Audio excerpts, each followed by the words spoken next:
Vale, per començar, vaig a dir una coseta que jo no mai he sigut així, però tu atraus el que penses. Jo mai he sigut així en quant a envídia, vale? Si tu penses negatiu, si tu penses positiu quan a algú li va malament, estàs associant algo positiu amb algo negatiu, i allò serà el que acabis atraient, vale? Llavors t'has de treure l'enveja de la gent que està per sobre Déu o que té resultats i quins pensaments li envies, serà el que acabis atraient, vale? Dit això, volia tocar el tema de la pressa, perquè principalment deus estar fumant per pressa, perquè tenim les xarxes socials, sobretot, que molt probablement estiguin fetes expressament per això. No sé, és que és una eina que s'ha d'utilitzar, ¿vale? Perquè és molt fàcil de que t'agafi la pressa i això et creï ansietat.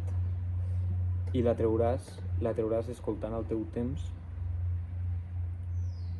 i allargant mica a mica la satisfacció immediata. Estàs en un punt on les recompenses són massa immediates, i precisament jo ahir considerava que tenia una satisfacció immediata de 24 hores, no? Que en part està bé perquè t'enfoques amb les 24 hores del dia, i és com probablement jo parlaré com m'hagués agradat que em parlessin a mi, que també he pensat que un vídeo molt més motivacional pues, seria bastant correcte per fer-te guanyar consciència, però bueno, així tranquil crec que pot calar millor, no? Llavors, la satisfacció immediata, inclús avui he aconseguit planificar més a futur, pensaments més a futur, però això és algo que m'ha costat molt, i és algo que ho fa el fet de consumir. La recompensa immediata, ja saber quants has de fumar al dia, però és molt difícil el pensar a llarg plaç, o sigui, i més si vibres ja de per si en un entorn negatiu, és molt complicat pensar a llarg termini, no? Llavors, el principal sempre serà entrenar, encara que segueixis consumint.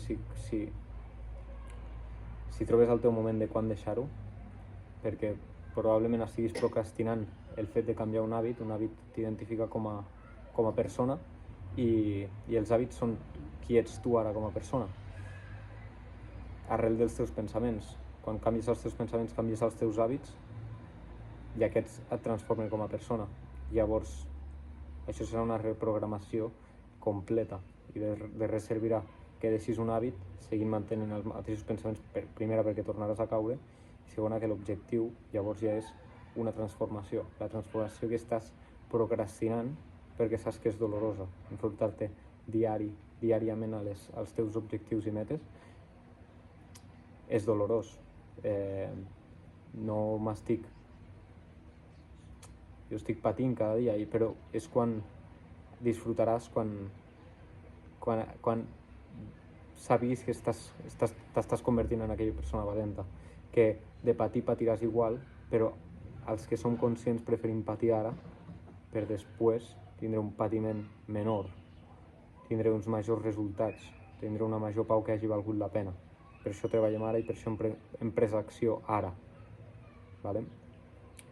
Crec que m'he deixat un tema. El tema és el procés de la construcció física.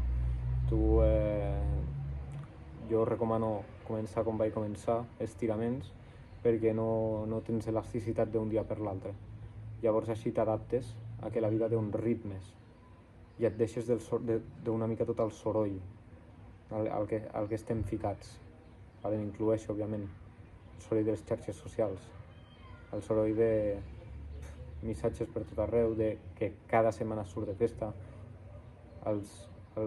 tots els ritmes que potser t'han inculcat, de que has de fer, no sé, jo sempre m'havien dit a classe de petit que era lent, i doncs, potser anava amb uns temps més diferents a la resta, i també tothom té un missatge diferent. És estúpid portar tots un mateix ritme, fer els exàmens al mateix temps, però és a la vegada impossible estar pendent de cada alumne a veure quin és el seu ritme d'aprenentatge, etc. Pues així amb la vida. Tu no pots ser... Jo crec que ara estàs en el moment de començar a fer un canvi, perquè si estàs aquí, sincerament és perquè ets l'indicat per començar a fer un canvi. I no és un canvi només d'una acció, sinó és un canvi de creences, de pensaments, de nivell de consciència. T'hauràs de ficar a elevar-lo, perquè no estem en un pla material, en un pla físic, estem en un pla més aviat espiritual. I viure en el món dels 5 sentits és que vol dir que encara ets un animal. Si no estàs controlant el que et fumes, el que et beus, el que menges, estàs sent un animal, ¿vale? I és una facultat que s'ha de treballar, la voluntat, el controlar-te, ¿vale? El tindre paciència, el no sortir a lligar cada 3x4, no sortir no entrar tot el rato a escrodejar les xarxes socials, tindre calma, saber quin és el ritme de la vida, i això ho aconseguiràs fent estiraments escoltant el teu cos.